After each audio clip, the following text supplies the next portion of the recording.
Kanak-kanak berumur 10 tahun tidak mahu berpuasa. Apa hukumnya? 10 tahun baligh ke belum?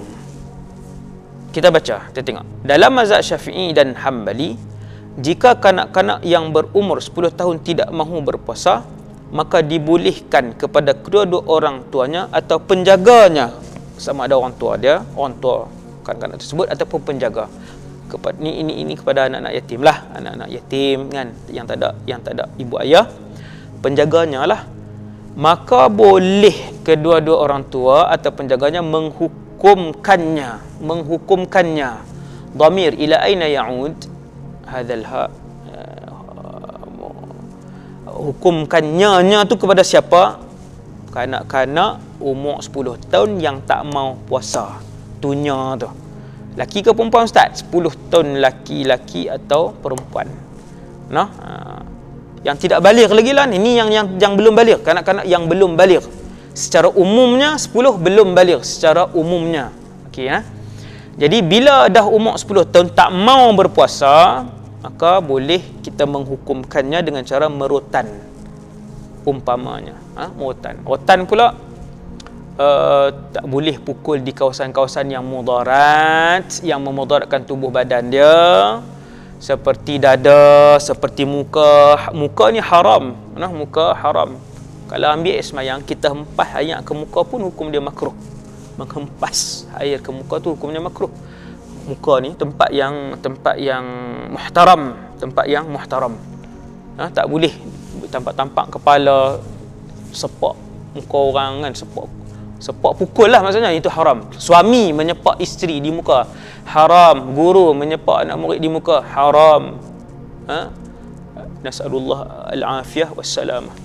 Jadi ibu ayah atau penjaga boleh merotan anak tadi ni dengan niat mendidik dan menunjukkan kepada anak tadi bahawa ibu dan ayah tersebut tidak setuju dengan tindakan anak yang tak mampu puasa tadi. Dan sekalian, okey. Kemudian kalau budak itu belum mumayyiz, bukan baligh, belum mumayyiz, tapi dia nak puasa, sah ataupun tidak puasa dia? Jawapannya tidak sah. Puasa sunat pun tak sah, puasa Ramadan pun tak sah.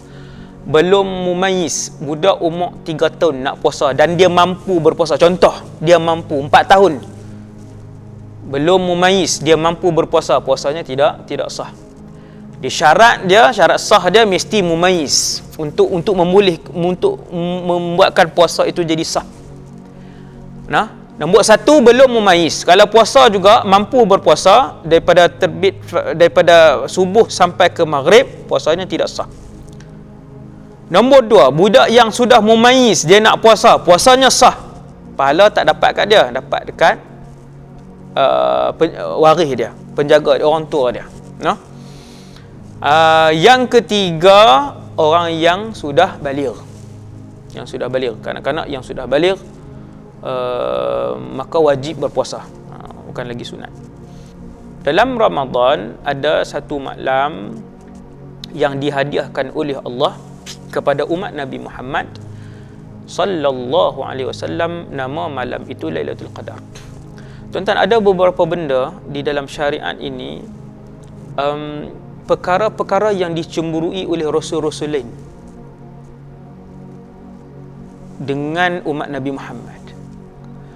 Ada beberapa perkara yang dianugerahkan oleh Allah kepada umat Rasulullah sallallahu alaihi wasallam yang tidak diberikan kepada rasul-rasul lain. Bukan tidak diberikan kepada umat lain, tidak diberikan perkara dan hadiah itu, anugerah itu kepada rasul lain tak dapat. Apa antara tuan-tuan? Lailatul Qadri khairun min alfi syahr. Subhanallah. Tuan-tuan, ada anak-anak di rumah, bagi tahu ke anak-anak, bulan Ramadan ni ada hadiah besar untuk umat Nabi Muhammad. Rasul-rasul lain tak dapat, nabi lain tak dapat. Nama hadiah itu Lailatul Qadar. Setiap ibadat yang dilakukan pada malam Lailatul Qadar khairun min alfi syahr, lebih baik daripada 1000 bulan. Lailun itu malam, lailatun itu juga malam.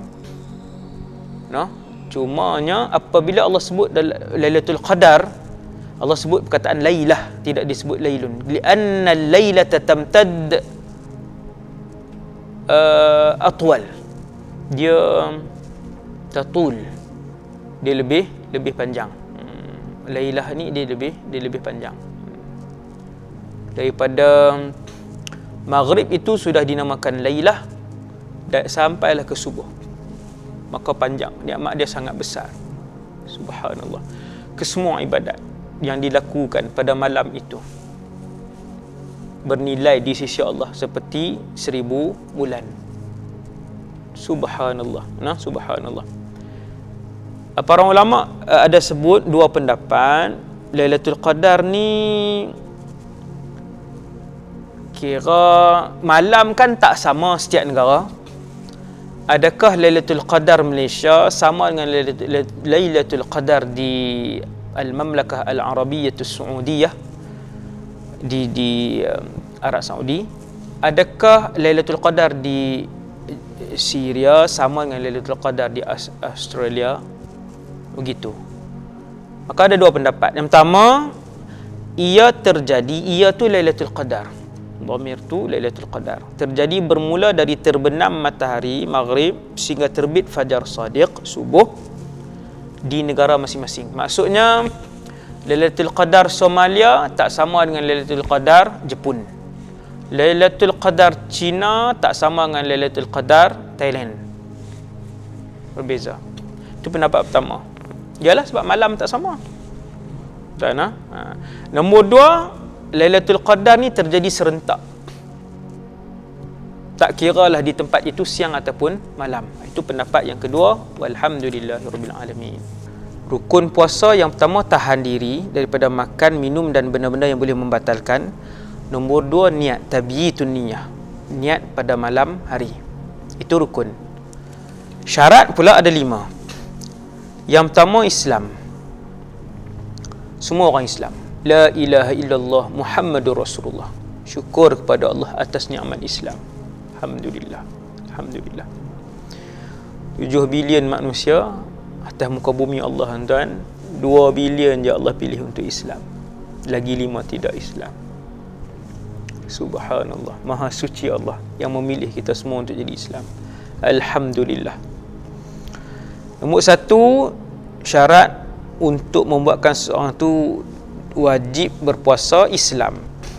Maka orang kafir tidak wajib. Tetapi mereka dituntut di akhirat. Itu nanti kita tengok kalau sampai masanya perbahasan tu kita tengok. Yang pertama Islam, yang kedua berakal. Berakal, keluar daripada berakal maksudnya siapa yang tak wajib? Orang gila. Orang gila. Orang gila. Ataupun orang yang tidak berakal seperti sindrom Down. Tengok kan? Itu dia tidak, yang tu dia tidak diwajibkan berpuasa. Saya ada sembang baru semalam kan, saya ada sembang dengan satu orang, dia bela cucu dia kan, cucu dia ni sindrom lah kan, umur dah banyak belah dah tapi dia bela lah kan. Saya kata kat pakcik tu, susah tak pakcik jaga cucu ni? Dia kata susah. Saya kata kadang-kadang hilang sabar cik no. Dia kata ya, susah. Dia perilaku dia semua. Sebelum beredar saya kata pakcik ni ahli syurga. Mana ni ahli syurga. Pakcik jaga ahli syurga. Nanti dia kenal kita di sana insya-Allah. Dan dia adalah ahli syurga. Yang tu je lah. Jadi berakal. Nombor 1 Islam, yang kedua berakal. Nombor 3 baligh. Wajib puasa baligh. Kalau dah mumayyiz, adakah wajib berpuasa ketika mana seorang kanak-kanak itu sudah mumayyiz, seperti berumur 9 tahun, 10 tahun, mumayyiz, belum baligh. Adakah wajib? Mumayyiz belum wajib. Dia baligh baru wajib. Baligh baru wajib. Islam, berakal, baligh, laki-laki atau perempuan, Yang keempat, mampu berpuasa. Mampu ni macam mana? Mampu ni mampu dari segi fizikal ataupun mampu dari segi syarak. Syarat wajib puasa nombor 4, mampu, dari segi fizikal iaitu sihat, ataupun dari segi mampu juga. Ada pecahan yang kedua iaitu dari segi syarak, iaitu tidak haid, tidak nifas. Itu mampu dari segi syarak. Jadi ada dua. Okey. Keempat, syarat wajib puasa dia adalah mampu. Seorang yang mampu, tidak terlalu tua, tidak sakit yang teruk, sakit yang tidak sakit yang tidak ada harapan untuk sembuh. Itu mampu. Mampu maksudnya sihat dan juga tidak ada penghalang syar'i. Mani' syar'i tak ada. Nombor 4. Nombor 5, bermukim. Ketika seorang itu mukim, maka wajiblah dia berpuasa. Sama ada merdeka atau hamba, sama syarat ni. Sama ada lelaki atau perempuan, juga sama syarat-syarat di atas, kecuali perempuan yang sedang haid atau nifas. Okay, di bawah tu ada sikit catatan, iaitu mampu berpuasa di sini bermaksud mempunyai kemampuan daripada segi syarak dan fizikal, macam yang saya sebut tadi. Tidak mampu dari segi syarak, apa maksud seseorang itu tak mampu berpuasa dari segi syarak? Sebab dia mengalami haid dan nifas.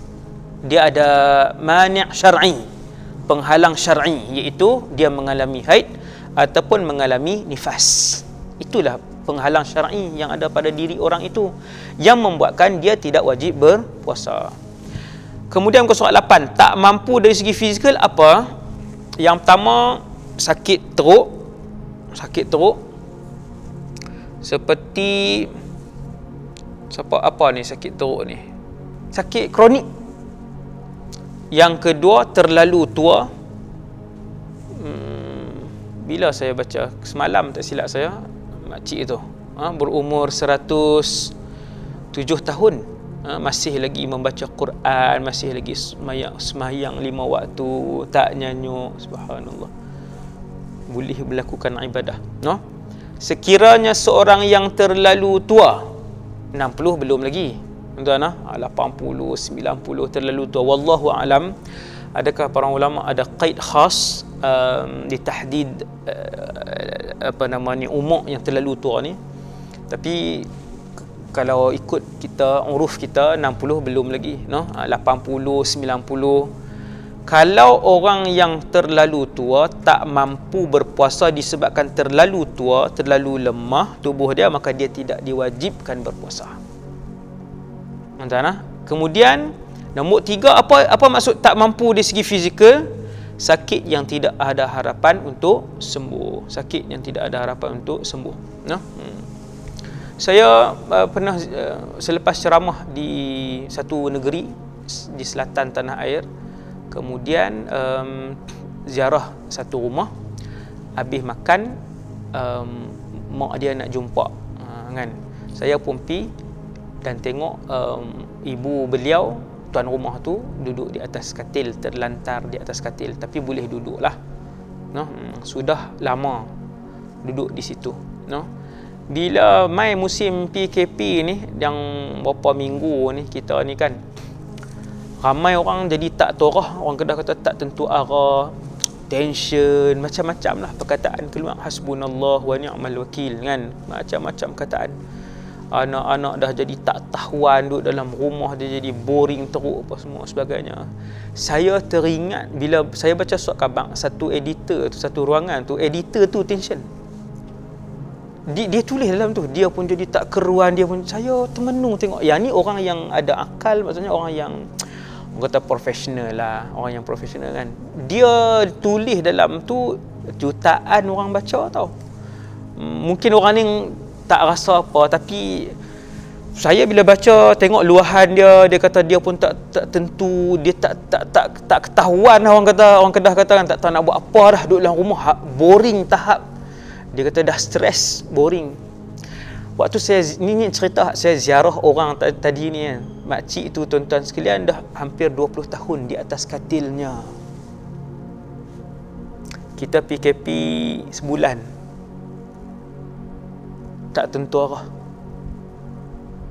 Makcik tu dah hampir 20 tahun dan umurnya pun sudah melebihi 70 tahun. Sudah 70 tahun lebih umur beliau. Saya tak ingat 70 ataupun 80, tapi lebih 60. Yang tu saya sangat ingat, 70 lebih ataupun 80 lebih. Hampir 20 tahun duduk di atas, tak keluar mana. Katil. Hasbunallah wa ni'mal wakil. Sebab tu bila kita diuji oleh Allah dengan apa saja ujian, tengok mereka yang lebih besar dan berat ujian oleh Allah. Kita waktu tu kita akan insaf, kita akan rasa nikmat yang Allah bagi kita.